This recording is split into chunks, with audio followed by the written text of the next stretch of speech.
دوستوں، سن 661 میں راشدون خلافت کے اختتام کے بعد شام کے ایک مشہور گورنر حضرت معاویہ رضی اللہ تعالیٰ عنہ نے دمشق میں خلافت کی بنیاد رکھی۔ یہ مسلمانوں کی پہلی ایسی سلطنت تھی جس نے وسیع علاقوں پر اپنی حکمرانی قائم کی۔ اس کا اثر سینٹرل ایشیا کے مشرقی علاقوں سے لے کر اسپین کے مغربی علاقوں تک پھیلا ہوا تھا۔ اموی خلافت کے قیام کے 95 سال بعد اس نے بڑی ترقی کی۔ خاص طور پر اندلسیہ میں قرطبہ کی تعمیر سے اس خلافت نے علم اور تہذیب میں نمایاں کامیابیاں حاصل کی اور اپنے زیر اثر علاقوں میں اپنا اقتدار مضبوط کیا۔ سن 711 میں طارق بن زیاد نامی مسلم کمانڈر 7000 افراد پر مشتمل اپنی چھوٹی فوج کو لے کر جبرالٹر پر اترا اور گوادلیت کی جنگ میں ویزیوگوت کے بادشاہ روڈرک کو شکست دے دی۔ گوادلیت کی فتح کے بعد طارق بن زیاد نے ویزیوگوت سلطنت کے دارالحکومت تولیدو کا رخ کیا اور 712 میں اس پر بھی قبضہ کر لیا۔ اس کے بعد مسلم افواج نے تیزی سے شمال کی طرف پیش قدمی کی اور قرطبہ، تولیدو اور سیویل جیسے اہم شہروں پر قبضہ کرتے ہوئے آہستہ آہستہ اندلسیہ پر اپنی حکمرانی مضبوط کر دی۔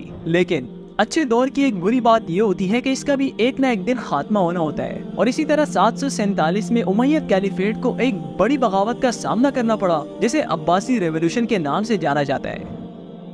ابو العباس الصفہ کی قیادت میں عباسیوں نے اموی خلافت کا تختہ الٹ دیا اور بغداد کو دارالحکومت بنا کر اپنی نئی عباسی خلافت قائم کی۔ عباسیوں نے اپنی حکمرانی کو مضبوط کرنے کے لیے ہر ممکنہ خطرے کو ختم کرنے کی کوشش کی اور اسی مقصد کے لیے اموی خاندان کے کئی افراد کا قتل عام کیا گیا۔ لیکن اموی شہزادہ عبد الرحمن، جو کہ اپنی ذہانت اور بہادری کے باعث جانے جاتے تھے، اپنے کچھ وفادار ساتھیوں کی مدد سے اس قتل عام سے بچ نکلے۔ وہ مختلف علاقوں کا سفر کرتے رہے اور بالآخر 755 عیسوی میں اندلسیہ پہنچ گئے، جہاں پر انہوں نے امیyyد کیلیفیٹ کی ایک نئی شاخ قائم کی اور مضبوط حکمرانی کا آغاز کیا۔ 756 عیسوی میں عبد الرحمن نے خود کو قرطبہ کا امیر مقرر کیا، لیکن یہ بات جتنا آسان لگتی ہے اتنا تھی نہیں، کیونکہ عبد الرحمن کو اندرونی اختلافات اور بیرونی خطرات سمیت کئی چیلنجز کا سامنا تھا۔ انہوں نے قرطبہ کو اپنا دارالحکومت چنا اور اس علاقے پر اپنا کنٹرول مضبوط بنانا شروع کیا۔ عبد الرحمن نے دھیرے دھیرے اپنی طاقت بڑھائی، باغی گروہوں کو شکست دی اور مختلف نسلی اور مذہبی گروہوں کی حمایت حاصل کی۔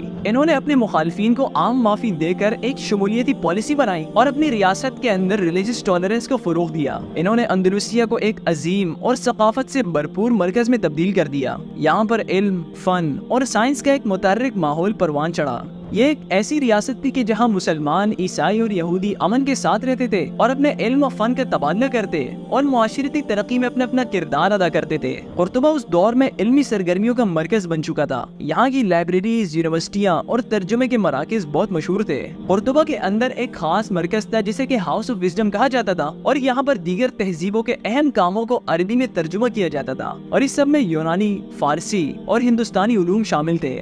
دوستوں، اندلسیہ کا آرکیٹیکچر بھی اپنے وقت کی خوبصورتی کو ظاہر کرتا ہے۔ قرطبہ کی عظیم مسجد اور گرناڈا کے الحمرا محل اس دور کی اعلیٰ کاریگری کی بہترین مثالیں ہیں، جن میں کہ ہمیں اسلامی اور یورپی آرکیٹیکچر کا مکسچر نظر آتا ہے، اور یہ پورا علاقہ تقریباً 740 سالوں تک مسلمانوں کے زیر اثر رہا۔ اندلسیہ پر عیسائیوں کے دوبارہ قبضہ حاصل کرنے کے عمل کو ریکونکسٹا کہا جاتا ہے، اور اس میں کئی صدیاں لگی۔ 11ویں صدی میں قرطبہ کی خلافت انٹرنل کانفلکٹس اور شمالی اسپین میں عیسائی ریاستوں کے دباؤ کے باعث زوال پذیر ہو گئی۔ اس زوال کے بعد اندلسیہ چھوٹی چھوٹی مسلم ریاستوں میں تقسیم ہو گئی، جو کہ اکثر آپس میں ہی لڑتی رہتی تھی، اور پھر آخر کار عیسائیوں نے پورے اندلسیہ پر قبضہ کر لیا۔ 1492 میں غرناطہ، جو کہ آخری مسلم شہر تھا، اس کو کیتھولک ملکہ ایزابیلا اور بادشاہ فرڈینڈ نے فتح کر دیا۔ غرناطہ کی فتح کے بعد کیتھولک بادشاہوں نے ایسے قوانین بنائے جس کی وجہ سے اندلس مذہبی اور ثقافتی طور پر متاثر ہوا۔ بہت سے مسلمانوں اور یہودیوں کا قتل عام کیا گیا تھا، اور جو لوگ بچ گئے تھے انہیں عیسائیت قبول کرنے پر مجبور کیا جاتا تھا، لیکن جو لوگ اپنا مذہب تبدیل نہیں کرنا چاہتے تھے ان پر ایسی پابندیاں لگائی کہ وہ اپنے معاشرے میں پیچھے رہ گئے۔ یہ سب اقدامات اس بات کی نشانی تھی کہ اب اندلسیہ میں مذہبی رواداری ختم ہو چکی ہے۔ اس وقت کے سلطنت عثمانیہ کے سلطان بایزید دوم کی قیادت میں مسلمانوں اور یہودیوں کے لیے محفوظ راستے اور آبادکاری فراہم کی گئی، اور ہزاروں یہودیوں کو مختلف عثمانی علاقوں میں اپنی زندگی دوبارہ بنانے کے لیے منتقل کیا گیا۔ دوستوں، اگرچہ اندلسیہ میں مسلمانوں کی حکومت ختم ہو گئی، لیکن وہاں کی ثقافت، ورثہ اور تاریخ ابھی بھی زندہ ہے۔ اس کے شاندار آرکیٹیکچر، خوبصورت آرٹ، دلکش موسیقی اور گہرے ادب کو آج بھی سراہا جاتا ہے۔ یہ سب چیزیں اندلسیہ کے سنہری دور کی اہم کامیابیوں اور شراکت داری کی نشانی ہے۔